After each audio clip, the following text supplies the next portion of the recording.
Bismillahirrahmanirrahim. Bismillahirrahmanirrahim. Selanjutnya sambutan dalam pengajian pada malam hari ini mohon berkenan Ibu Dr. Eko Listiawati. Pada beliau disilahkan.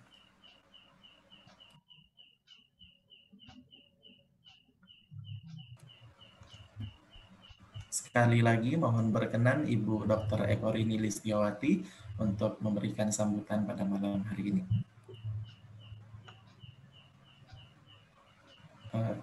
Kayaknya beliau sudah gabung ya? Tadi sampun Pak, tapi ini di sini udah nggak ada lagi beliau, udah kelempar kayaknya Pak. Oh, Kalau begitu monggo Pak Pur untuk memberikan sambutan. Akili. Ji, Pak. Assalamualaikum warahmatullahi wabarakatuh. Waalaikumsalam warahmatullahi wabarakatuh. Alhamdulillahirabbil alamin. Nahmaduhu wa nasta'inu wa nastaghfiruh wa na'udzu billahi min syururi anfusina wa min sayyiati a'malina. May yahdihillahu fala mudhillalah wa may yudhlil fala hadiyalah. Asyhadu an la ilaha illallah wahdahu la syarikalah wa asyhadu anna Muhammadan abduhu wa rasuluhu la nabiyya ba'dah. Allahumma sholli ala Muhammad wa ala alihi wa sahbihi ajmain amma ba'du. Yang saya hormati Bapak Ustadz, Bapak Mas Rusi SAG yang sudah berkenan meluangkan waktu untuk menjadi pemateri malam ini. Matur nuwun Ustadz, sudah meluangkan waktunya. Yang saya hormati Bapak Isnawan ini dari pimpinan Muhammadiyah Wilayah Daerah Istimewa Yogyakarta sudah bergabung. Ibu-ibu, bapak, semua jamaah Yumiyah yang juga saya hormati, yang dirahmati oleh Allah. Marilah kita terlebih dahulu senantiasa memanjatkan puji dan syukur kehadirat Allah atas nikmat yang terus dilimpahkan pada kita semuanya.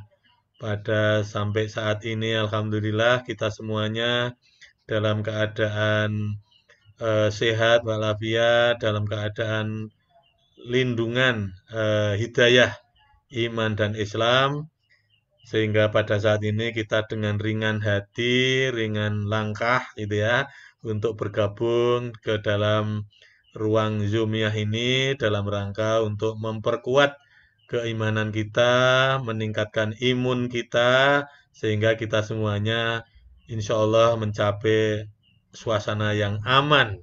Mudah-mudahan keamanan itu dapat kita capai aman di dunia, juga aman di akhirat. Amin ya robbal alamin. Hari ini sudah ke 177 hari kalau tidak salah ini Ustadz.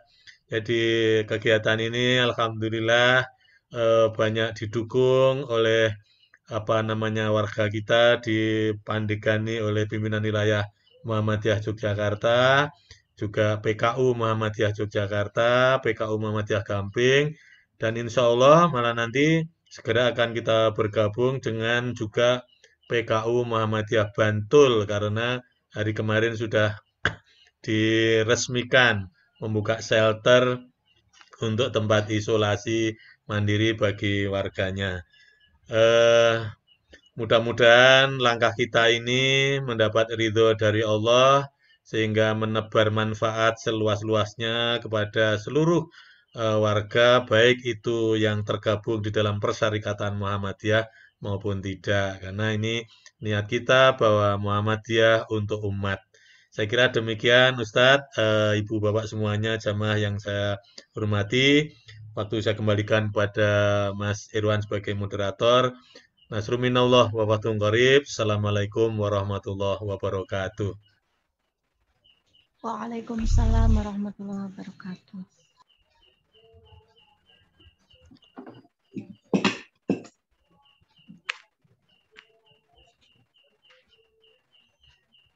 Mas Irwan. Mas Irwan ada gangguan sinyal sepertinya. Waalaikumsalam warahmatullahi wabarakatuh pada Bapak Wadian. Yeah.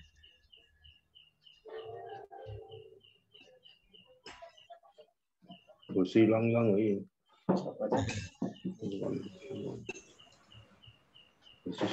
Mohon maaf, suara saya sudah terdengar ya Pak ya? Sudah. Iki bos misi. Silakan.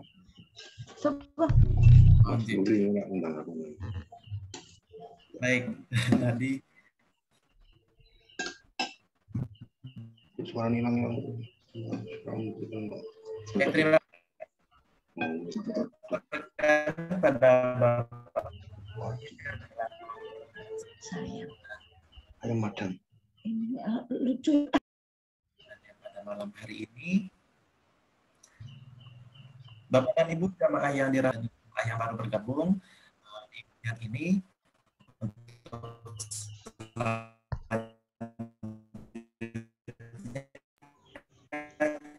bersama-sama kita akan mengikuti yang ditemakan oleh Ustadz Ahmad Masda. Beliau dengan segala hormat disilakan.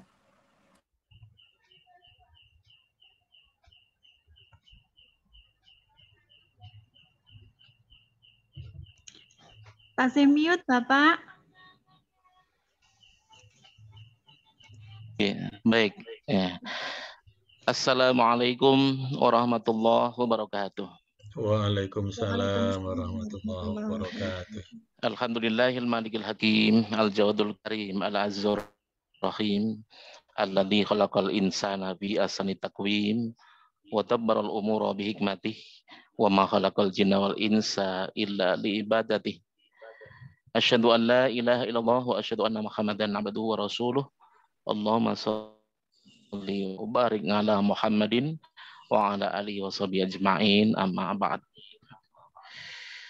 Ibu-ibu, bapak-bapak, pesantren COVID yang dirahmati Allah, segala puji bagi Allah Ta'ala. Pada kesempatan malam hari ini kami hadir bersama ibu bapak di wilayah Yogyakarta. Ada yang di luar Jogja, Pak Barwati? Banyak Pak, banyak. Dari Cirebon, ini aja. dari Lampung, Cirebon, Lampung, ada Sukabumi, mana ini Pak Gio? Alhamdulillah. Segala puji bagi Allah Ta'ala. Wah, Mataram. Kenal dengan orang-orang dusun menikah. Alhamdulillahirabbil alamin. Malam hari ini kita akan coba berbincang tentang masalah yang berkaitan dengan kedudukan.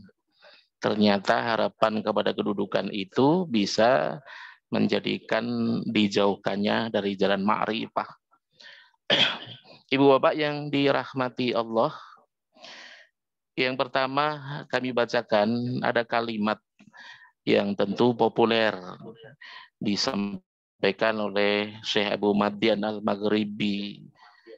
Beliau menyampaikan, man tolaban nafsihi halan au maqaman fahuwa ba'idun an turuqatil ma'arif.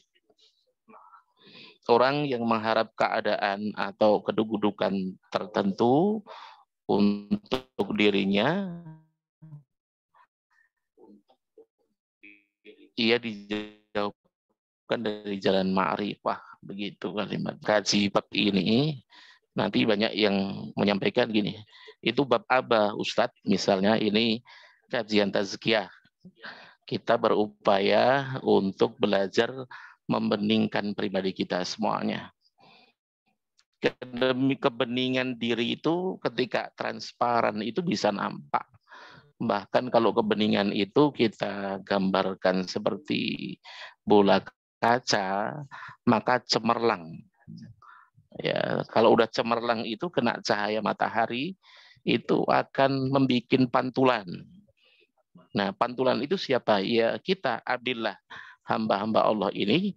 Semakin dia transparan, bersih, maka cahaya itu pun akan terang di sekeliling kita. Tetapi bila bola kaca itu, pribadi kita dipenuhi oleh kotoran, dalam bahasanya mahjuban, itu cahaya itu tidak akan memantul kemana-mana. Padahal aslinya cahaya nurullah itu adalah cahaya yang bisa memberikan penerangan dalam kehidupan kita. Sebelum kita sampaikan, ibu bapak yang dirahmati Allah, saya terkesan ada seorang ustadz mubalik atau seorang mu'alim atau dosen yang pernah menyampaikan tentang kisah yang pernah dialami oleh siapa saya lupa namanya. Beliau mengatakan begini, pernah dia keluar rumah, tiba-tiba dia melihat ke bawah di sekeliling depan rumah, berputar ke sana kemari, kemudian dia seolah sedang mencari sesuatu, ternyata tetangga itu kemudian justru menolehnya. Ada apa Tuan yang Anda cari sejak tadi tidak bertemu? Dia menyampaikan jawaban begini, aku cari kunci rumah, begitu. Nah, ketika aku cari tidak ketemu juga, maka tetangga itu mencari, di mana kau taruh tadi ya Tuan? Maka dia jawab, aku taruh kunci itu di dalam rumah. Nah, loh, kenapa kau cari di luar rumah? Ya karena di luar rumah itu terang benderang, sedangkan di dalam rumah itu adalah gelap gulita. Dalam perspektif keilmuan kadang-kadang ini tidak sambung, ya. Kenapa yang hilang di dalam rumah kok nyarinya di luar rumah? Karena di luar rumah itu terang benderang, sedang di luar itu di dalam rumah itu gelap gulita. Ya aku nyarinya di tempat yang terang begitu. Ya. Kalimat ini memberikan gambaran kepada kita, banyak orang yang mencari penerangan itu keluar, tetapi tidak mencoba untuk memberikan penerangan dalam dirinya. Saya sering sampaikan kalau dalam taklim itu, gini, orang sering piknik keluar, orang seneng dia rehlah ke tempat mana saja, mencari kegembiraan, tetapi ketika dia mencari kegembiraan itu dia senang, dan pulang ke rumah pun dia tidak mendapatkan kesenangan lagi. Senang itu ada di luar, tetapi tidak ada senang di dalam. Gambaran yang disampaikan Tuan tadi adalah, kenapa kita tidak pernah mencoba membersihkan dalam ruangan atau menjadikan ruangan itu menjadi terang sehingga kita bisa mencarinya, tapi mencari terang keluar tetapi tidak kita dapatkan karena justru yang gelap gulita itu di dalam rumah kita. Ini gambaran yang barangkali bisa kita lihat. Nah, pada bab ini tadi disebutkan bahwa man talaba li nafsi halan aw maqaman fa huwa ba'idun an turuqatil ma'rif. Ya, kalau orang itu yang mengharap keadaan atau kedudukan tertentu untuk dirinya, harapannya itu justru ia dijauhkan dari jalan ma'rifah. Dia tidak akan bisa memahami tentang kondisi pribadinya karena dia justru terkesima dengan cara dia memposisikan diri. Kalau dalam bahasa Jawa gini, aku ki nek wis oleh kedudukan jadi wong pimpinan dan lain sebagainya, itu kadangkala perhatian akan diri, keakuannya, ananiyahnya itu lebih dominan daripada amaliyah yang hendaknya dia lakukan.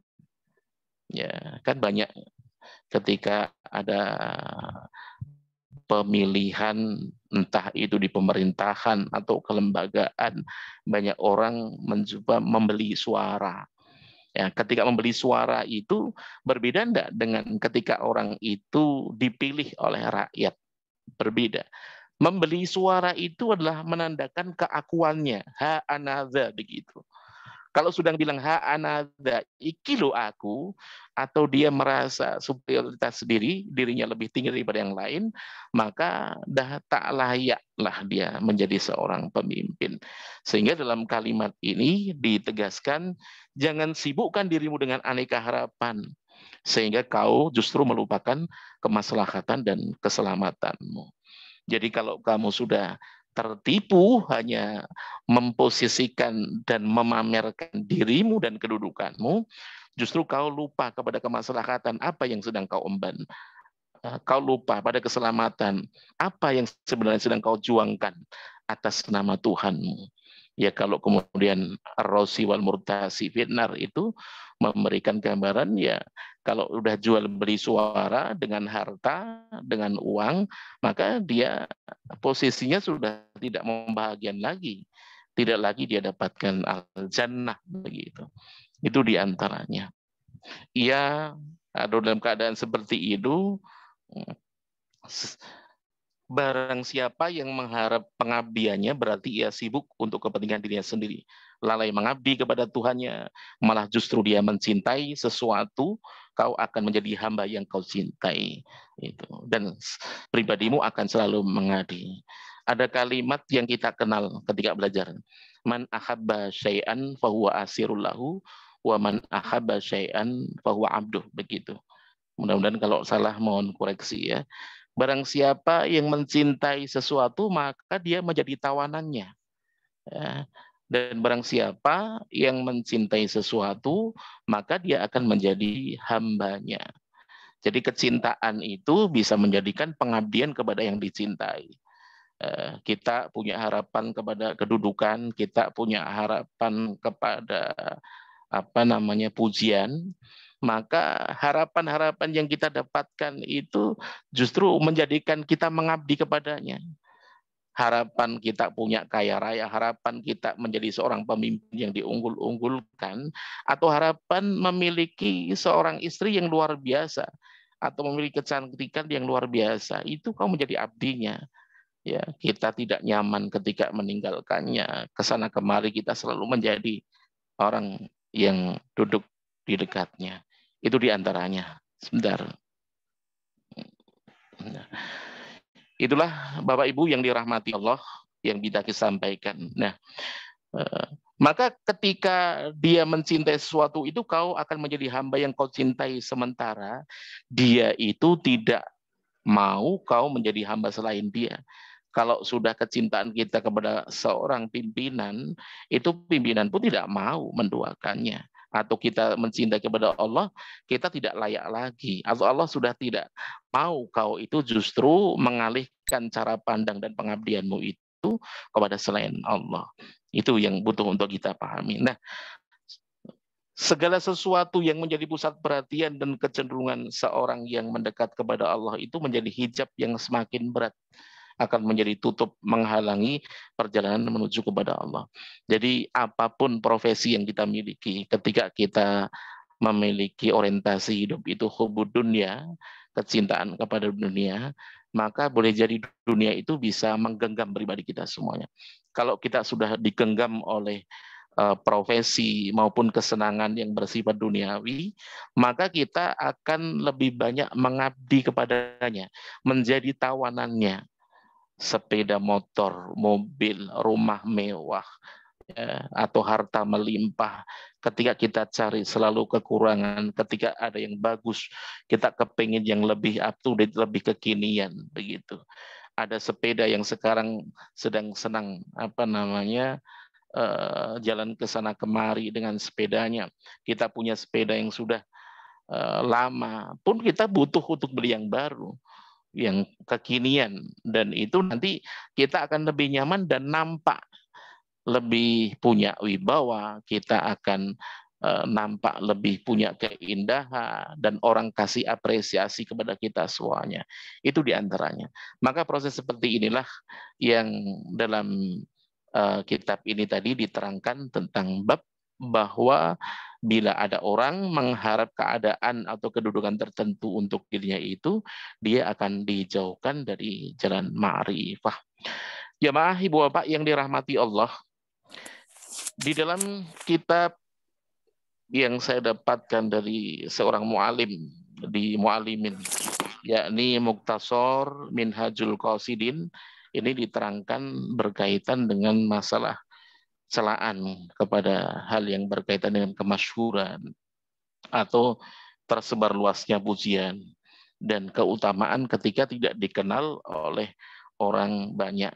Kita itu berharap kita itu terkenal di alam langit tetapi tidak terkenal di alam bumi. Bahasa-bahasa seperti ini ya kadang-kala tidak dimaui. Ya bagaimana kalau terkenal di langit itu, pengabdian kita, peribadatan kita semuanya itu hanya lillah. Kalau udah bilang lillah, abdillah, abdinya Allah Ta'ala, tidak diperkenankan lagi kita menyanding yang lain. Wong kita itu sering punya amalan peribadatan, itu sering nyanding kepada selainnya. Contoh saja, ibu bapak atau pribadi saya beribadah kepada Allah, doa itu kita lakukan, kita beritibak kepada Rasul, rakaatnya pun kita jalankan, tetapi doa kalimat yang kita baca itu tidak lalai, tetapi hati kita lalai. Ini salah satu yang menjadikan kenapa kelalaian terjadi, karena ketidaksambungan antara ruhaniah kita dengan amaliyah kita. Dan kelalaian seperti inilah yang barangkali untuk tidak kita lanjutkan lagi. Masa 4 rakaat selesai tanpa sadar ternyata dalam ibadah yang kita lakukan justru pekerjaan yang ada di luar itu yang tersibukkan dalam salat. Padahal doa ketika kita baca basmalah, ketika kita membaca Al-Fatihah, surah-surah Al-Quran, itu ternyata kalimat-kalimat itu menuntun sikap ta'abud kita. Ara'aitalladzi yukadzibu biddin misalnya, atau kul huwallahu ahad, atau ayat-ayat favorit misalnya. Misalnya kalimat kul ya ayyuhal kafirun la a'budu ma ta'budun, begitu. Kalimat yang dibaca secara lafziah ini seharusnya mengantarkan ruhaniah kita. Jangan sampai amaliyah yang justru sekarang kita pergiat, tetapi mentalitas rohaniah kita tidak beritibak kepada Rasulullah. Itu diantaranya. Maka kita kembali kepada tema utama yang kita sampaikan pada malam hari ini adalah bagaimana tentang diri, kemasyhuran diri itu bukan untuk kita tampakkan kepada orang lain, tetapi justru ketika kemasyhuran diberikan oleh Allah itu berbeda nilainya dengan ketika kemasyhuran itu kita tampakkan kepada orang lain. Satu cerita yang pernah disampaikan dalam kitab yang pernah saya baca, yakni Ibrahim bin Adham, ya, yang beliau menyampaikan suatu ketika pernah ada seorang tentara yang memukul seseorang. Ketika dipukul, kemudian dalam keadaan merunduk, dia angkat kepalanya, kaget. Ternyata yang dipukul adalah Ibrahim bin Adham. Lantas dia apa? Langsung menyalami dan mencucup tangannya, lantas menyampaikan, saya mohon maaf Ibrahim bin Adham atas perilaku saya. Dalam bahasa Jawa, nggih, kula nyuwun pangapunten amargi kewanen kula kalian Ibrahim bin Adham. Apa yang dijawab? Sudah kau kumaafkan sebelum kau minta maaf. Coba kalimat ini. Bila kalimat ini bisa menjadi model pribadi kita, style hidup kita, akhlak kita seperti itu, tentu kita akan merasakan kenyamanan luar biasa. Apa? Tidak lagi mengatakan ha anada, ini lo aku, kalimat itu. Kalau dalam kehidupan kita selalu diwarnai oleh masalah keakuan atau asobia atau masalah politis, ini kadang-kadang objektivitas itu kemudian banyak kita kesampingkan. Nah, kalau kita sudah tidak memfokus pada nilai, keaslian, kesadaran diri, tentu kita tidak akan mendapatkan keutamaan. Kelalaian itu tidak kita harapkan, tetapi selalu menjadi gambaran dalam hidup ini. Saya kira ini jamaah yang dimuliakan Allah. Saya tidak tahu karena tadi Mas Sabais yang menyampaikan, moderator, itu sampai jam berapa? Kira-kira sekarang jam 8 lewat 22 menit. Begitu ya. Itu. Mas moderator tadi Mas siapa? Pak Purwadi? Irwan. Tadi Mas Irwan, Pak. Mas Irwan. Oh, iya. Mas Irwan yang menyampaikan. Tadi nggak diberikan batasan sampai jam berapa gitu ya? Ya antara 30 sampai 45 menit, Ustaz. Yeah. Oh gitu nih. Kalau mulainya sudah jam 7.45, tadi 45 atau 50 Pak Purwadi? 50 Ustaz. 50. Yeah. Menikah sudah 22 menit ditambah 10 berarti sudah 30 menit. Yeah. Barangkali kalimat itu bisa mengantarkan kepada kepahaman kepada kita semuanya bahwa kita tidak diperkenankan lagi untuk punya motivasi hanya kepada kemasyhuran diri. Semakin kita menampakkan, maka semakin tidak akan ada kenyamanan. Ibaratnya wong delok kuwi wis ora kepenak nyawang wong kok ngetok-ngetok kayak awake dhewe begitu. Ananiah itu, keakuan itu, baik kesalehan pun bahkan tidak boleh kita tampakkan atas nama aku. Ya, tapi harus diperhatikan, nek ngoten kula rasa salah nang tentu keliru kalimat itu. Yang keliru adalah ketika aku menampakkan dalam hati kita, menyampaikan ana iki lo aku, misalnya ini lo pribadiku, maka hal itu tidak akan diperkenankan, akan menjadi kotoran dalam hidup kita. Maka proses kita bertazkiyah, berupaya untuk membeningkan ini, seperti tadi gambaran pertama, manusia kalau sudah bersih dari kotoran, ya, dari noktah-noktah, ibarat adalah bola kaca yang semakin bersih, maka pantulan kepada sekelilingnya akan semakin terang. Gitu. Tetapi bila noktah debu hijab itu banyak menutupi, maka semakin tidak akan bisa memantulkan, kebajikan tidak akan nyaman. Kalau ketemu dengan orang-orang tetangga kita, teman-teman di persarekatan, sudah tabasum, kelihatan dia senyum orisinil, bukan lagi pamrih, ya, entengan begitu, ya, itu menjadikan gambaran betapa Allah kasih kuasa, dia punya kekuasaan. Ketika orang bersih itu pantulannya akan semakin terang, tetapi ketika tertutup oleh hijab, maka tidak akan tampak cahaya itu, ditutupi oleh keakuan yang ada dalam dirinya. Saya kira itu, Mas Irwansyah, yang tadi menjadi moderator. Kalau yang ini Dehem ini Bu siapa ini? Bu sinten? Yang mana Ustaz? Niki mau sing yang sebelum Irwansyah niki mau. Bapak. Bu Ratna, Mbak Ratna. Bu Ratna. Oh iya. Bu Ratna nggih yang bantu ya kalau Mbak Irwansyah terputus kalimatnya. Iya, monggo dilanjutkan atau langsung Bu Ratna maupun tackle. Menika sampun materi Bapak. Iya, saya sampaikan sampai di situ, nanti kalau memang ada perbincangan nanti kita baru lanjutkan. Begitu. Karena tadi disampaikan 30 menit begitu. Betul, Ji? Baik Bapak. Mohon izin Pak Purwadi dalam meneruskan karena di Irwan sepertinya terputus kontak sinyal. Monggo Mbak Ratna. Baik Bapak Ibu sekalian, monggo kalau ada pertanyaan atau apa yang perlu didiskusikan, mungkin berkaitan dengan pengalaman pribadi yang ingin dibahas atau didiskusikan bersama narasumber kita, Pak Mas Rusi. Monggo Bapak Ibu. Monggo Ibu-ibu. Ada Mas Gio, ini ada juga Mas Munarno Ahmad. Ini kelompok jamaah-jamaah, ada Bu Emi. Monggo, kasihan. Monggo, ada ndak Ibu Bapak? Dipersilakan. Monggo Ibu Bapak yang mau mulut periso, mau bertanya, monggo. Atau mendapat penjelasan tambahan dari yang sudah disampaikan tadi. Nanti kalau barangkali malah jadi hambatan, ya kita lanjutkan lagi perbincangan ini. Monggo, masih ada? Diteruskan dulu Bapak. Sepertinya ada Cari nonton sing nyaut ya. Baik. Monggo Bapak. Ibu Bapak yang dirahmati Allah, dalam kalimat tadi, mohon maaf karena saya pakai PC sama pakai handphone ini. Ya, biar saya bisa lihat jamaah yang hadir. Itu di dalam tadi kitabnya Mukhtasar Minhajul Qasidin ini diterangkan bahwa ketahuilah bahwa asal kedudukan itu adalah kecintaan tersebarnya pujian dan kemasyhuran. Begitu. Ini bahaya besar. Jadi keselamatan itu ada pada ketidakketerkenalan. Orang-orang baik itu adalah tidak menjadikan kemasyhuran justru sebagai tujuan.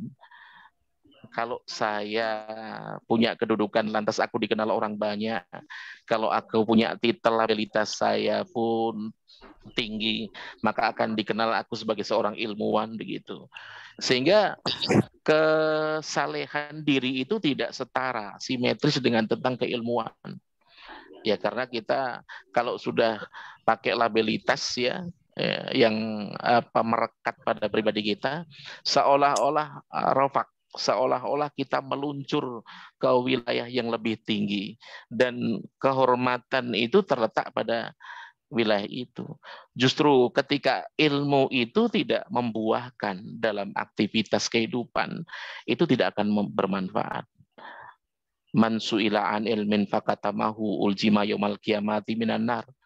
Ya, kalau udah ditanya aja tentang ilmu, mereka itu menutupnya, ya akan dilijam dari api neraka. Bahkan ketika kami membuka di kitab Bidayatul Hidayah, juga pernah disampaikan oleh para kiai, kalimatnya adalah manizdada ilman walam yazdad huda lam yazdad minallahi illa bu'dan. Barang siapa yang bertambah ilmunya tetapi tidak bertambah hidayahnya, tidak akan bertambah di sisi Allah kecuali bertambah jauh. Ketika membaca kalimat itu benar-benar terasa geter ruhaniah kita. Kenapa? Kritik begitu pedas ya. Ibaratnya begitu, Pak Mas Rusi, kau dapatkan ilmu sampai tingkat tertinggi, sedangkan kau tidak memperhatikan sikap ta'abudmu, ketundukanmu kepada Allah, ilmu itu bukan akan mendekatkan, tapi justru akan menjauhkan. Ini luar biasa. Ya, beliau para kiai menyampaikan ini sabda Rasulullah Muhammad Shallallahu Alaihi Wasallam. Ya, kalau sudah sampai tataran seperti itu, kritik pedas ini bagi para alim. Alim do'olumin, alim yang punya ilmu banyak, bukan tentang alim yang akhlaknya positif, akhlaknya bagus, tetapi bagi mereka yang intelek tetapi tidak memiliki muatan rohaniah kepada Allah Ta'ala.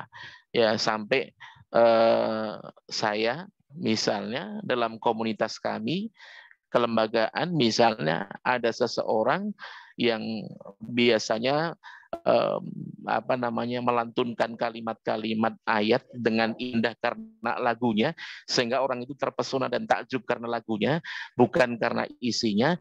Dia pandai menyampaikan tapi tidak ada rembesan yang menelusup dalam hatinya. Ketika azan tiba, dia tidak tergetarkan untuk datang, dan justru hampir saja tidak pernah mau menjadi makmum apabila ada imam yang sedang mengimaminya. Lantas kemudian di mana akhlak pribadi seperti ini? Ya, komunitas orang-orang muslim, komunitas orang-orang yang mengedepankan tentang keislaman kok justru tidak mendukung tentang syariat yang dituntunkan oleh Allah Ta'ala maupun yang dicontohkan oleh baginda Rasulullah Muhammad Sallallahu Alaihi Wasallam. Maka kritik pedas seperti ini kita tidak diperkenankan, apalagi di Perserikatan Muhammadiyah, ya itu terkenal intelek tapi juga santun. Ya, kita sudah tidak lagi hidup di wilayah-wilayah perdebatan, kita tidak lagi hidup di wilayah-wilayah hanya bertengkar. Ya, dalam ayat Al-Quran itu ketika bermujadalah saja bil ma'ruf begitu. Ya, bil hikmah mau'idatil hasanah wa zadilhum billati hiya ahsan, yakni dengan cara yang positif. Positif itu termasuk wilayah akhlaknya. Misalnya saja ketika kita belajar atau memakai rujukan tarjih misalnya, kemudian bertemu dengan orang yang berbeda dengan memakai marozi yang sudah kita yakini ini. Lantas bila kemudian etikanya keliru tentu akan berbeda. Pak, mohon maaf tadi yang disampaikan tadi barangkali ada dasarnya begitu, itu lebih nyaman daripada sampean itu ngerjakan seperti itu, mana dasarnya. Ini nantang namanya. Nah, maka ketika kita belajar bersama tentang tazkiyah ini, berupaya bagaimana supaya akhlak budi perilaku kita itu menjadi nyaman. Bertemu dengan orang yang memiliki keilmuan yang tinggi, ataupun dengan seorang budayawan, bahkan oleh orang yang memiliki kepercayaan yang lain pun kita akan memiliki sikap hormat. Artinya bermujadalah, bercakap, bertukar pola pikir, pendapat itu dengan cara yang positif. Maka ketika kita kembali pada tema yang depan tadi, bahwa yang disebutkan keadaan kedudukan itu kalau kita harapkan, lantas justru akan menjadikan jalan ma'rifah, karena kedudukan itu akan menjadi simpul utama, akan jadi mahabbah, kecintaan. Dari kalimat man ahabba syai'an wa huwa asirul lahu wa man ahabba syai'an wa huwa abduh. Jadi kalau sudah kita terikat, sudah menjadi tawanan, maka kita mirip seperti orang yang menjadi abdinya. Profesi, ilmu, kedudukan, keakuan, ya, harga diri, itu kalau sudah menjerat pribadi kita, maka kita tidak pernah akan mendapatkan kenyamanan. Mari kita warga Perserikatan Muhammadiyah berlatih wilayah ini, semakin kita perjuangkan nilai, spirit, akhlak, moralitas antar teman dalam lingkup kita, keluarga kita, dan juga ya vertikal, yakni kepada Allah Ta'ala, sikap ta'abud kita. Ya, dari sisi fikih sudah kita mengikuti marojiknya sebagaimana yang dituntunkan dalam kitab yang menjadi kesepakatan dari majelis tarjih misalnya, itu kemudian menjadi tuntunan untuk melaksanakan, tetapi sikap rohania kita harus senantiasa istiqomah. Nah, keistiqomahan tadi ditunjukkan kesambungan antara diri, rohania, lisania, dan amalia, sinkron. Ya tasdik bil kolbi, ya ikrar bil lisan, dan mal bil arkan. Jadi kalau ada kesambungan di antara tiga hal ini, maka akan semakin nyaman. Ngendikanipun, solah bawonipun, ya, atau kalimat-kalimat yang disampaikan itu tembus. Ya, kalau sudah keluar dari hati rohania, maka yang akan menangkap pun demikian. Tapi kalau yang keluar dari itu dari emosi, keakuan, dan lain sebagainya, maka sikap-sikap keakuan tadi justru yang akan menarik juga keakuan, wilayah-wilayah hawa nafsu. Kita misalnya memberikan taslih, memberikan koreksi, ya, dengan kalimat, Bu, mohon maaf, tadi di ayat barangkali ada yang kelewat, misalnya, itu akan lebih nyaman daripada sampean itu udah lulusan perkuliahan, Anda juga aktivis kelembagaan Islam, tetapi baca enggak bener, mbok diperhatikan udah sekian lama taklim nggak pernah memperhatikan. Ini bukan taslih, bukan sikap untuk emosi. Kalau udah keluar emosi, keakuan, ya sikap-sikap syaitoniyah, dia pun kalau masih punya itu, dia pun keluar. Kok berani-beraninya kamu sudah lulusan mana? Ya, Anda lulusan dari pesantren mana? Berapa ayat yang kau hafalkan? Sekian banyak marojik yang aku jadikan landasan misalnya. Kalau udah kalimat-kalimat gitu tidak akan bisa ketemu. Tetapi kalau kita punya kearifan, kita sampaikan dengan kesantunan yang ada pada pribadi kita semuanya. Akhlak karimah, ya, ketundukan yang dimiliki seorang itu akan tercermin dari sikapnya. Maka disebutkan bahwasanya amal lahiriah itu merupakan cerminan dari amal ruhaniah. Maka kalau orang itu berbuat, itu sebenarnya tidak jauh dengan kondisi hatinya. Tapi kalau kondisi hatinya dipenuhi dengan cahaya kebersihan, maka yang terpancar pun demikian. Saya tadi sempat pagi menyampaikan di taklim, ya, di majelis taklim subuh pagi, itu ibaratnya seperti gambaran seperti ini. Bila gambaran seperti ini adalah magnet, ya, kemudian kita dekatkan dekat magnet ini dengan besi, maka besi ini akan tertarik oleh magnet. Nah, ketertarikan besi ini oleh magnet itu ibaratnya besi yang tidak memiliki kekuatan apapun, itu akan masuk dan memiliki magnet yang menempel di sini. Coro bodone ngeten, nek punya magnet kok kita dekatin besi 1 kali 2 kali, maka besi ini ada daya magnetisnya. Kita dekatkan dengan jarum maka akan terempel. Tetapi lama-kelamaan jarum itu akan jatuh karena magnet yang terkandung di sini sudah habis. Nah, kalau manusia mau bermuqarrabah kepada Allah, mau berta'abud kepada Allah, sampai berkali-kali dia berta'abud, subuh, duhur, asar, maghrib, qobliyah, ya, ba'diyah, qiyamul lail, duha, ya, berdoa, bertadzakur, beruzlah kepada Allah, beriktikaf kepada Allah. Amaliyah yang dia lakukan berkali-kali ini akan memiliki energi ilahiyah. Artinya mulutnya, tangannya, ucapannya, sebagaimana di dalam hadis qudsi pun itulah miliknya Allah Subhanahu wa taala. Itu yang barangkali butuh untuk kita berikan kepahaman, sehingga ketika kita tidak pernah berdekatan kepada Allah dengan sikap berpasrah, maka tidak akan mendapatkannya. Ada kalimat rajin beribadah, rajin melaksanakan amalan-amalannya dicontohkan, tetapi tidak merubah pribadinya. Ya, ini mirip ya, bahwasanya kalimat as-sholah, sholat yang disampaikan bahwa itu merupakan proses pertemuan, al-liqa, ya, silatun wa liqa'un bainal abdi wa rabb, sambung dan ketemu antara hamba dengan Tuhannya. Kalau tidak ada rasa pertemuan, kalau tidak ada kesambungan, lantas apa maknanya amaliyah lahiriah yang kita lakukan? Seperti ketika kita bersama-sama dalam majelis Yumiyah, kata Pak Purwadi, ya, itu kita lakukan seperti ini, maka kesambungan antara yang kami sampaikan dengan para mustami yang menyimak ini, berarti ada kesambungan. Tetapi hanya ketika dia hanya membuka Zoom, kemudian tidak mendengarkan, tidak ada kesambungan, maka kemanfaatan tentu tidak bisa kita capai. Saya kira itu jamaah Zoomiyah yang dirahmati Allah. Mudah-mudahan ini bisa menjadi gambaran kepada kita semuanya, sehingga nanti perjalanan hidup kita itu bukan lagi ditentukan oleh ilmu-ilmu yang bersifat fisik belaka. Ya, kita beramai-ramai kemampuan analisa, intelektualitas, produk-produk lahiriah, teknik, kesehatan dan sebagainya, tetapi mentalitasnya tidak kita perhatikan.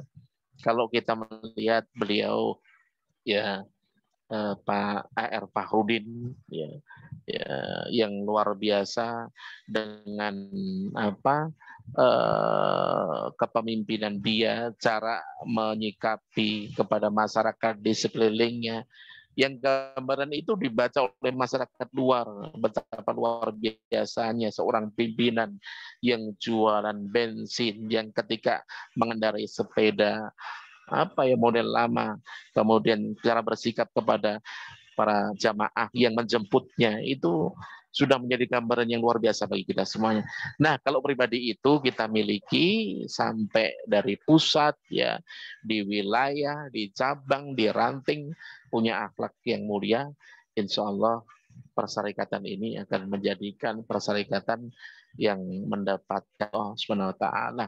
Kita punya harapan baldah thayyibah itu kita mulai dari wilayah Muhammadiyah, dari cabang ranting, insya Allah bila geliat personal Muhammadiyah ini akhlaknya bisa menjadikan ketakjuban dari orang luar, dan ketakjuban itu menjadikan gairah untuk merangkul, mengajak untuk membangun, insya Allah negeri kita mudah-mudahan akan menjadi negeri yang baldah thayyibah wa rabbun ghafur.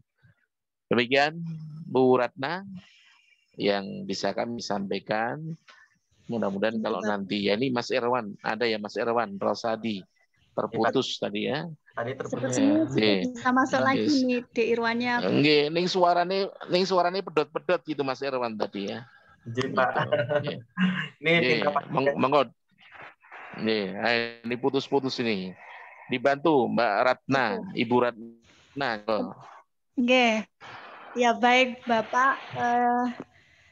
Mohon izin ya, De Irwan ya, saya meneruskan karena sepertinya sinyal ya. Ya, oke. De Irwan bantu patroli kalau gitu. Baik, Bapak Ibu sekalian, terima kasih pemaparannya dari Pak Mas Rusi tadi. Saya pribadi juga banyak belajar, dan ini jadi ajang yang baik ya untuk bukan hanya belajar menambah ilmu, tapi tentunya juga mengevaluasi diri, ya Bapak. Betul. Baik, ini ada beberapa pertanyaan yang sudah ada di kolom chat, saya bacakan ya Pak ya. Pertanyaan pertama dari Bapak Cahya Wiratama. Assalamualaikum Ustaz.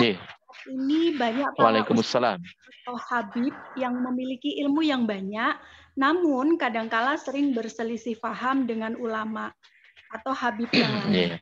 Bagaimana menurut pendapat Ustadz? Monggo Bapak. Dijawab dulu. Baik, kalau kita pakai dalil ikhtilafu ummati rahmah, itu sebenarnya perbedaan itu menjadi rahmat. Tetapi kalau dipandang justru keilmuan itu menjadi ciut dan menjadikan malapetaka ya ketika kita saling membenarkan atas nama diri bukan atas nama Allah. Kita lihat saja, kita lihat marojnya para imam mazhab seperti Imam Syafi'i, Imam Ahmad, itu antara seorang guru dengan murid itu berbeda tentang kaidah fikih yang dia putuskan atau dia sampaikan, tidak menjadikan masalah. Bahkan Imam Ahmad pun senantiasa mendoakan kepada gurunya. Jadi perbedaan itu jangan sampai meruncing kepada ketaatan kepada Allah Ta'ala. Ya, kalau kita mengikuti misalnya ya ustadz-ustadz zaman sekarang yang luar biasa, Ustadz Adi Hidayat atau Ustadz Abdus Somad ya, ataupun yang lainnya, ketika mereka bertemu itu bukan lagi atas nama bendera, bukan atas nama frame keilmuannya sendiri. Ya, bahkan kalau para imam mazhab itu menyampaikan bila kau belajar ke sana, kau dapati rujukan marojik yang lebih kuat, maka ikutilah, berarti kau mengikuti aku, begitu. Jadi kalau sudah emosi menerke karepe dhewe itu enggak dibenarkan. Kita punya tarjih, kita punya kelembagaan dan kita ikuti dan kita meyakini hal itu ibaratnya menjadi tali utama rohaniah kita. Tapi tidak diperkenankan kemudian kita menyalahkan atas nama kebenaran tunggal, begitu.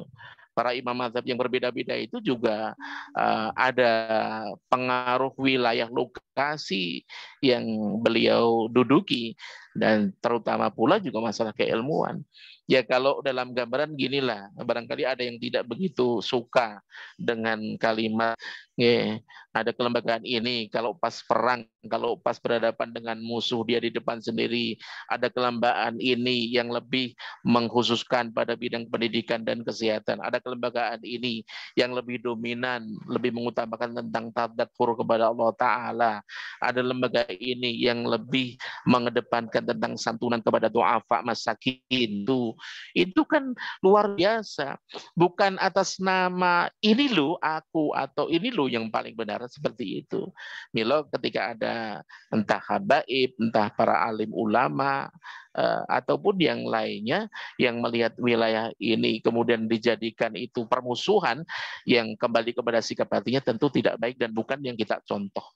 Itu kepada pimpinan kita, beliau Bapak Din Samsudin pun memiliki keluasan yang luar biasa ketika dari kelembagaan lain sedang ada musibah pun dia berkunjung, ketika berdoa pun dia ikut berdoa, begitu. Bahkan ketika Ustadz Adi Hidayat menyampaikan yang kita mengikuti waktu subuh fikihnya kita tidak memakai doa kunut misalnya, tetapi ketika imam itu melakukan kita pun tidak meninggalkan, artinya tetap mengikutinya. Itu diantaranya. Tetapi saya tidak mau nanti hal seperti ini justru akan menjadikan gesekan di antara kita tentang pemahaman yang berkaitan dengan hukum fikih.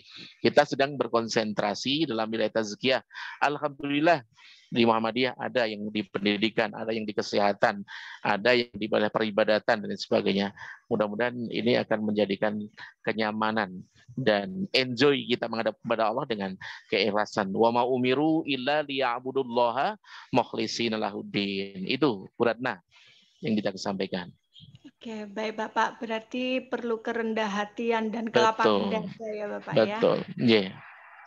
Oke.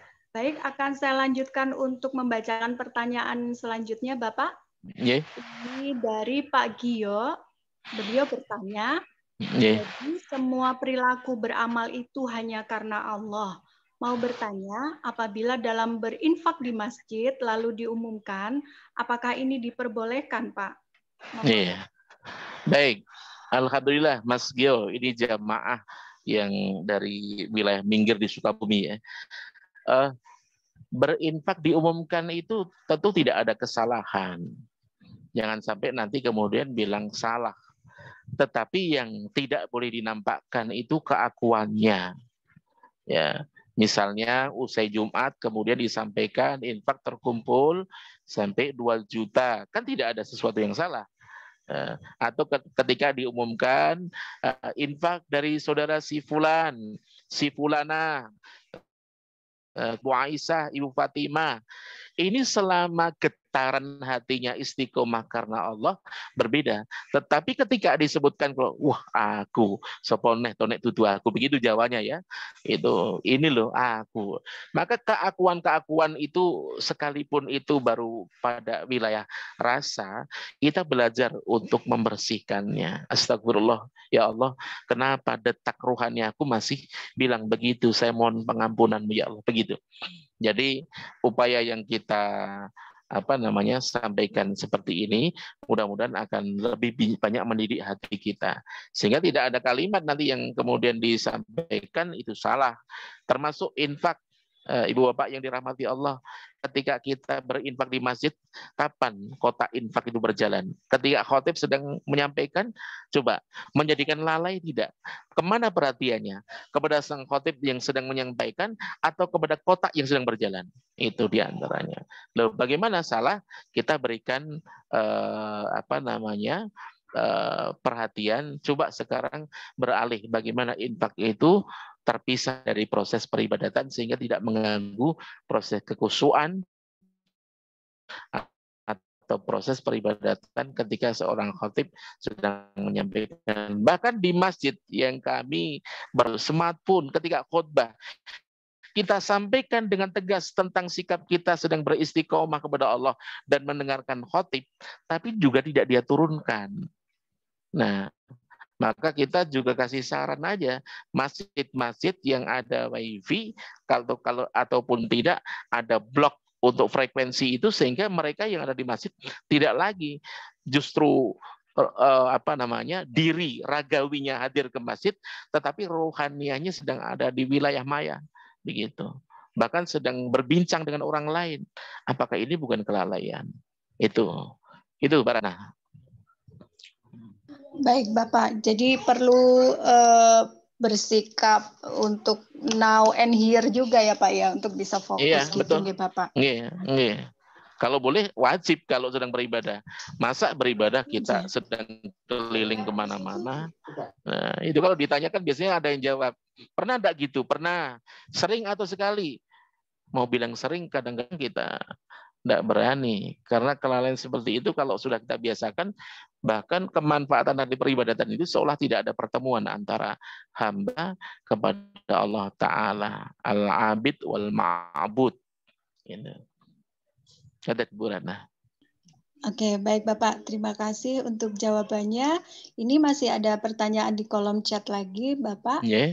Mohon izin saya bacakan. Ada pertanyaan dari Bapak Kamari. Beliau menanyakan, Assalamualaikum, mohon tanya mungkin sedikit menyimpang dari tema. Apakah benar ada hadis atau dasar hukum yang menyebut bahwa orang muslim laki-laki itu wajib bersembahyang di masjid, sampai ada riwayat yang menyebutkan bahwa Nabi memerintahkan membakar rumah orang muslimin yang tidak sholat di masjid, sekiranya di rumah itu tidak ada perempuan dan anak-anak.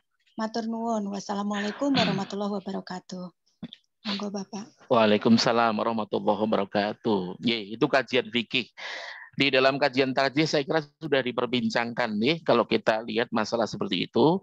Ya kalau kita lihat kita, saudara-saudara kita, bahkan juga warga berserikat memang lebih mengutamakan.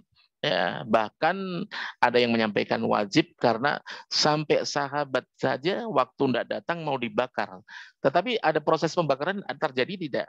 Dalam periwayatan yang saya dapatkan tidak terjadi. Tetapi kalimat itu sungguh menjadikan informasi bagi kita karena saking banget begitu, saking kuatnya dalil itu. Tetapi yang saya baca bahwa kalimat seorang lelaki berjamaah di masjid itu masuk kategori yang muakkadah, ya, yang disangatkan gitu. Maka tidak diragukan lagi bila kita kemudian setiap kali berjamaah ke masjid gitu aja. Tetapi ketika tidak bisa, ya lantas berjamaah di rumah dalam keadaan sakit atau dalam keadaan misalnya as-sholatu fi rihalikum, misalnya ketika hujan tiba, itu kan ada kalimatnya. As-sholatu fi buyutikum, begitu. Jadi salat di rumah-rumah kamu sekalian.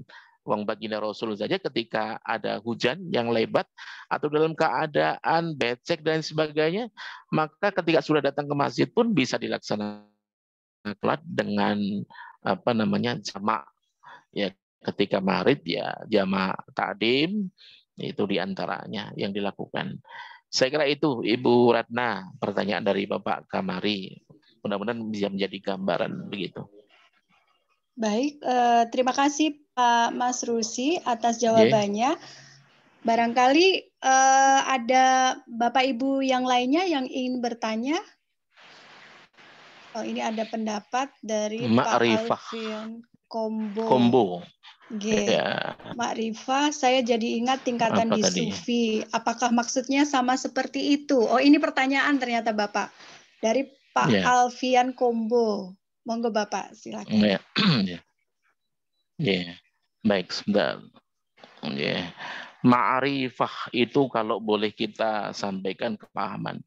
Dan bahasa-bahasa kalau sudah terkesan sufistik itu kadang-kala memang kita kemudian menjaga jarak. Kita tidak diperkenankan lagi nanti hanya dalam satu sisi.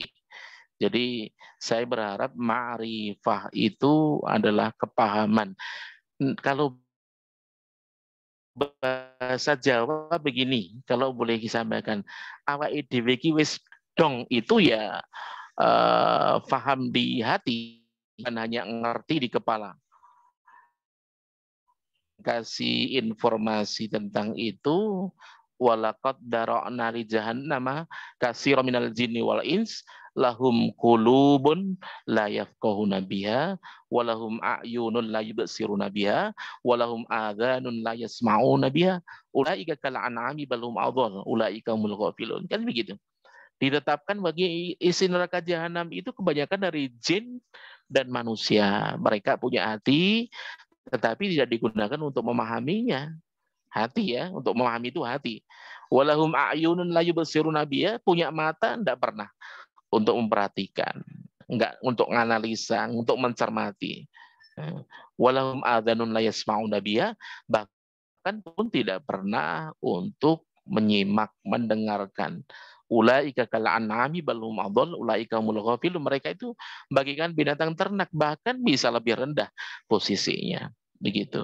Kalau di Muhammadiyah saya kira tidak ada kemudian kita memilah ini sofistik atau ini liberal atau ini itu. Artinya kita semuanya, Rasulullah itu juga tidak memilah seperti itu. Bahkan fikih pun adanya setelah masa kenabian ya, dikelompokkan begitu. Sofistik yang berkaitan dengan rohaniyah itu pun ada tentu setelah masa-masa para sahabat atau setelah para sahabat. Itu Bapak tadi yang menyampaikan, Pak Alfian Kombo, sehingga nanti tidak menjadi hambatan ketika kita belajar. Itu Bu Ratna. Baik Pak Mas Rusi, apakah sudah bisa difahami ya Pak? Ya, Bapak, apakah suara saya terdengar Pak? Dengar, Bu. Sudah dengar. Oke, baik. Saya lanjutkan Pak, ini ada pertanyaan lagi. Mohon maaf jika pertanyaan saya sangat sederhana. Menikah dari Bu Reni Khairani. Apakah kalau kita infak boleh atas nama 2 orang langsung? Misal, 1 atas nama almarhum ayah saya dan saya sendiri, atau harus atas nama 1 orang saja, Pak? Kadangkala kalau kita infak online diminta menyebutkan infak atas nama siapa. Makaten Bapak. Monggo. Baik, ini pertanyaan kekinian ini karena infaknya online. Ya, Rasulullah ada infak online enggak itu? Jangan kemudian kita bincang wah ini bid'ah, bukan. Ya, jadi begini kalimatnya. Itu ketika dia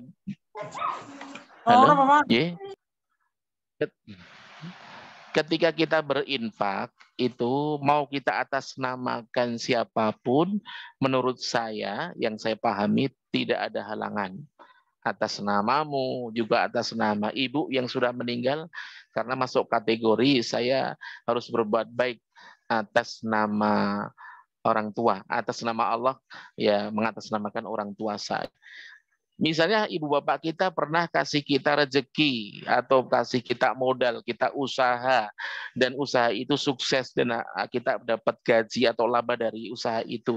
Sebagian Anda infakkan, sebagian Anda sedekahkan atas namaku, ini atas nama orang tua. Menurut yang saya pahami tidak ada kesalahan. Ya, bahkan ketika diperintah oleh online ini apa namanya tadi infak online. Ini pun saya tidak ngajari untuk berbohong ya. Itu mau Anda tulis si fulan dan si fulanah, itu yang melihat juga Allah. Bukan Allah. Yang kamu tulis kok si fulan sama si fulanah. Berarti bukan atas namamu ya. Gitu. Saya kira itu. Jadi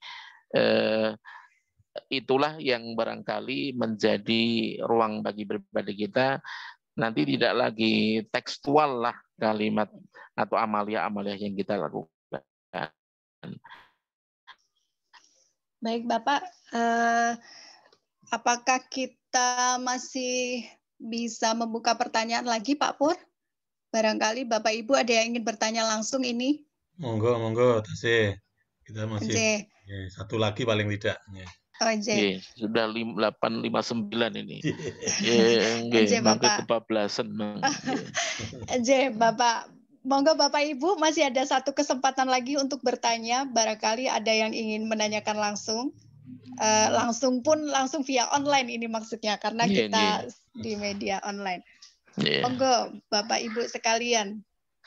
Mumpung kita bisa belajar sareng-sareng bersama Pak Guru kita, Pak Mas Rusi menikah. Ini ada peserta yang resen, Mbak Nita. Mungkin oh iya? Peserta yang resen tadi. Oke. Ada siapa tadi yang resen, De Irwan? Jadi ini saya cek kembali, ternyata emot untuk resennya sudah lewat ya. Oke, barangkali De Irwan masih ingat tadi siapa yang resen karena Mbak Nita nggak sempat lihat atau membacanya. Atau kayaknya keluar nih Mbak. Mungkin terkendala sinyal ya mungkin. Ketika langsung keluar gitu. Iya. Oke. Moga Bapak Ibu masih ada kesempatan satu lagi pertanyaan jika ingin disampaikan langsung kepada beliau. Yang hadir banyak ini, Bu Ratna. Alhamdulillah. Tadi sempat sampai 80 Pak. Ini mungkin karena sinyal tadi Pak jadi sekarang tersisa 77. Kalau Bapak Ibu tidak ada yang bertanya, mungkin saya saja yang bertanya Pak. Memanfaatkan kesempatan ini. Bu Ratna. Baik Bu Ratna. Bapak, jadi kalau misalnya mungkin Bapak punya tips bagaimana caranya untuk menjaga keikhlasan menikah Bapak. Karena seringkali ketika misalnya mungkin di awal kita niatkan kita ikhlas begitu lillahi ta'ala. Tetapi pada prosesnya berjalan itu kadang-kadang kan ada saja kendala ya Pak. Entah itu misalnya berupa komentar-komentar. Walaupun kita tidak ingin merasa-rasa tetapi karena komentar itu sering sehingga kan kadang-kadang akhirnya wah apa iya begitu kan Ge. Nah, bagaimana caranya untuk supaya kita benar-benar bisa mengembalikan kepada niat semula bahwa kita memang pengen ikhlas lillahi ta'ala. Begitu Bapak. Mohon tipsnya matur nuwun. Baik, Bu Ratna. Yang semoga senantiasa diberikan rahmat Allah Ta'ala. Sikap istiqomah itu memang butuh perjuangan. Ya, saya kalau boleh cerita, saya beribadah, saya menyampaikan taklim sampai tahun 2006 itu masih diliputi oleh suasana ketidaktenangan dan hati ini selalu dapat kegelisahan. Padahal kalau kemudian kita lihat, loh teman-temanku yang tidak kuliah di keagamaan, yang tidak pernah nyantri, kok datangnya lebih duluan ke masjid dibandingkan saya yang aku punya ilmunya, yang aku pernah belajarnya. Begitu kalimatnya. Mereka kan tidak berilmu. Kan itu apologi. Seolah-olah aku membela diri. Tapi ternyata justru seperti itu yang menjadikan, ya Allah, ternyata cahaya ilahi itu diberikan kepada orang yang memiliki keluasan diri. Famay yuridillahu ayyahdiyahu yasrah sadrahu lil Islam wa may yurid ayyudillahu yaj'al sadrahu dayiqan harajan ka'annama yas'adu bisama. Barang siapa yang dikehendaki oleh Allah untuk mendapat hidayah, ya, yasrah sadrahu lil Islam, dibikin dadanya terasa lapang. Jadi kalau mau dapat hidayah itu dalam ayat ini, insaroha sadroh, dibikin dadanya lapang dulu. Wa may yurid ayyudillahu, tapi kalau yang mau dapat sesat itu ya ja'ala sadrahu dayiqan, ya suasananya hati itu selalu sempit, kepengennya lah ke menangi dewi. Ya so'adu bisama kharajan ka'annama ya so'adu bisama, seolah dia itu merangkak ke atap langit, betapa beratnya. Tuh. Jadi kalau nanti kita sudah berupaya sering mengoreksi diri dan selalu opening kepada orang lain, ketika ada orang benak gitu, apa bahasa Indonesianya, benahi, mengoreksi, itu kita harus lapang. Pernah enggak Ibu Ratna dikoreksi kemudian marah, atau kalau nggak marah hatinya enggak nyaman? Nah, ketidaknyamanan. Kadang-kadang begitu, Pak. Nah, kadangnya banyak atau sedikit. Ya, itu tergantung suasana hati, Pak, sepertinya. Nah, makanya, tergantung mood. Berarti iman dan tidak tergantung mood. Aku baru mood lah aku sholat. Kalau enggak mood, aku enggak sholatnya. Ini yang harus kita latih. Kalau udah dilatih berkali-kali, sampai kita beristighfar. Kenapa? Ya Allah, kenapa hatiku sempit? Ya Allah, kenapa aku tidak ikhlas? Padahal nek ikhlas ke aku yo seneng neng aku bener begitu. Ada bisikan di hati begitu. Swisu fi sudurin nas minal jinnati wan nas. Mereka itu membisikkan, ya jin ya manusia dalam dada kita. Maka ketika ada bisikan gitu, berbisik astagfirullah. Duh Gusti kok kata sengatan, ya Allah kok seperti ini, ya Allah ini celah, ya Allah hanya keakuanku, ya Allah syaitoniah, ya Allah hawa nafsu, ya Allah. Inna nafsa la'ammaratun bisu illa ma rahima rabbi. Sungguh hawa nafsu itu selalu perintah yang jelek kecuali yang dirahmati oleh Allah Ta'ala. Proses itu akan terjadi, bahkan misalnya Bu Ratna akan dicoba nanti kekeliruan yang terjadi, Anda dicoba lagi. Lu kok dikasih begini, kan untuk ujian. Lulus enggak? Kalau jenengan udah lulus, berarti Anda sudah naik etapa peringkatnya kepada makom yang lebih tinggi dari itu. Tetapi kalau kita banyak menolak, berarti kita belum layak untuk naik peringkatnya. Lihat saja mereka yang punya ketundukan di hadapan Allah dan punya sikap hormat, tasamuh, tawadhu, ya, ta'zim maupun sikap tabasum kepada orang lain, mereka itu yang sudah sampai pada tataran tertentu. Kalau misalnya, mohon maaf, Pak Adin Samsudin dengan kita di kritik dikit kita marah. Kalau Pak Adin kan tidak. Kenapa ya? Karena misalnya makomnya sudah lebih tinggi karena beliau pernah dapat pimpinan kita. Ya, tapi ada enggak kemudian seorang pimpinan ketika dikritik begitu masih oke nesunet ini Bang, oke apa nampak itu apa nampak banyak menerimanya. Itu begitu Bu Ratna. Oke, prosesnya seperti itu diantaranya. Oke, baik Bapak. Nah, pertanyaan selanjutnya Pak, misalnya ketika kita dikomplain atau dikritik orang lain itu atau apapun hambatan-hambatan itu ya Pak. Nah itu tidak kita ungkapkan dengan marah nih Pak, tapi justru kita pendam lah, istilahnya kita pendam begitu. Nah, ketika kalau dalam psikologi itu kan kita mengenal adanya relaksasi, oke, berarti direlaksasi. Iya betul. Tetapi pada prosesnya kan ketika kita melakukan relaksasi itu memang tidak semudah mengatakan, Pak. Jadi misalnya dilakukan relaksasi lalu keluhannya hilang kan itu buatan, Nah, mungkin ada penguatan-penguatan secara spiritualnya, misalnya mestinya selain mengucapkan astagfirullahaladzim tadi misalnya sembari koreksi diri atau apa? Mengoreksi diri lah begitu Pak. Ada hal apa lagi yang mungkin bisa menguatkan kita Pak? Kalimat mengoreksi, ketika kita dikoreksi kemudian kita hilangnya dengan relaksasi. Proses itu dengan relaksasi, bukan dengan cara bekenengan. Tahu Barana? Bekenengan tahu ya? Bekenengan itu bukan dengan cara konsentrasi yang menyita pikiran kita, dulu dengan rileks. insyaraha, ya lapang lah, seperti itu. Dan kalimat istighfar itu bukan lisaniyah, astagfirullah. Ini proses melepaskan. Proses melepaskan. Ketika rela, ya Allah berikan kerelaan.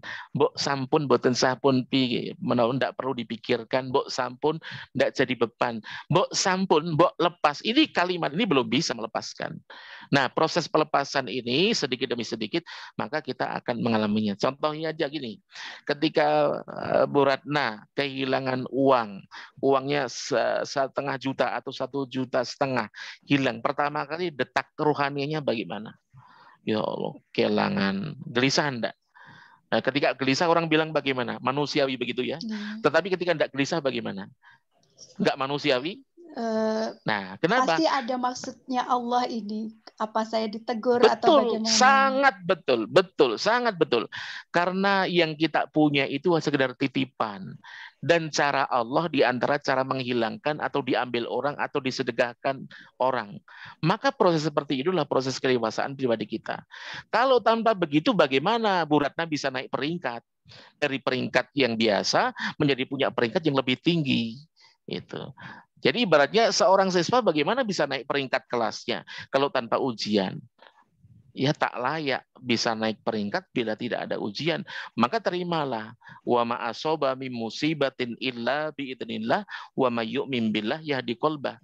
Tidak ada musibah itu terjadi kecuali atas izin Allah. Atas izin Allah. Wa may yu'min billah yahdi qalbah. Dan barang siapa yang beriman kepada Allah, maka akan dikasih hidayah. Di mana hidayah itu? Di dalam hatinya. Begitu, Bu Ratna. Jadi driver utamanya ada di hati. Kasih hidayah juga di hati. Ya, kalau lihat Bu Ratna pernah lihat orang yang banyak tato, pernah berbuat kejahatan, tiba-tiba datang ke masjid, bahkan bisa lebih rajin dari Bu Ratna, bisa tidak terjadi seperti itu? Bisa Pak, dan Ya, pernah kalau baca bisa, itu Pak. kenapa? Ya, nah bukan hanya baca, mesti ada orang mengalami, dan itu luar biasa. Ya kalau dalam bahasa kita gini, apa mungkin Bu Ratna dilampaui oleh orang itu? Dilampaui itu artinya ketaatannya diluwi, mungkin, sangat mungkin. Itulah hidayah. Jadi hidayah itu milik Allah Ta'ala. Kita hanya berharap supaya dikasih dengan cara apapun. Dan kelasnya barangkali berbeda-beda. Ada yang kepentok penyakit, ada yang kepentok hartanya hilang, ada yang kepentok kisinan. Kisinan itu apa bahasa Indonesianya? Ya, masuk ke malu, kisinan.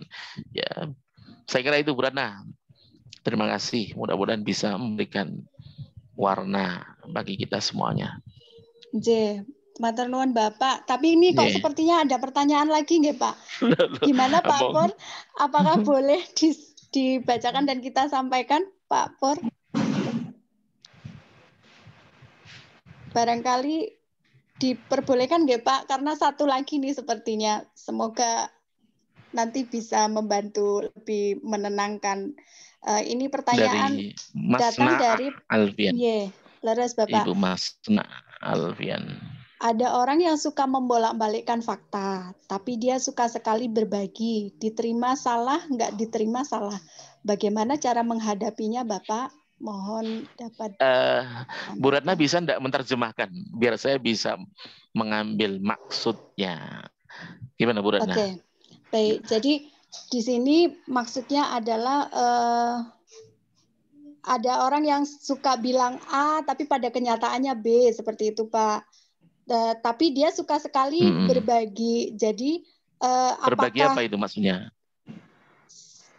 Berbagi sepertinya apa? Berbagi pemberian, G. Sepertinya kalau saya menerimanya begitu. Ya, lomo. Ya, J. Jadi orangnya dermawan, mungkin begitu nggak Pak? Maksudnya orangnya dermawan begitu. Nah, karena tadi kan orangnya artinya seringkali menyampaikan faktanya tidak sesuai dengan kenyataan.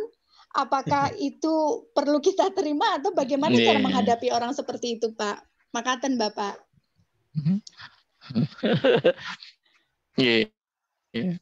hanya sama gambaran orang munafik itu. Tidak hadas kadzaba, berbicara sudah kadzib ya.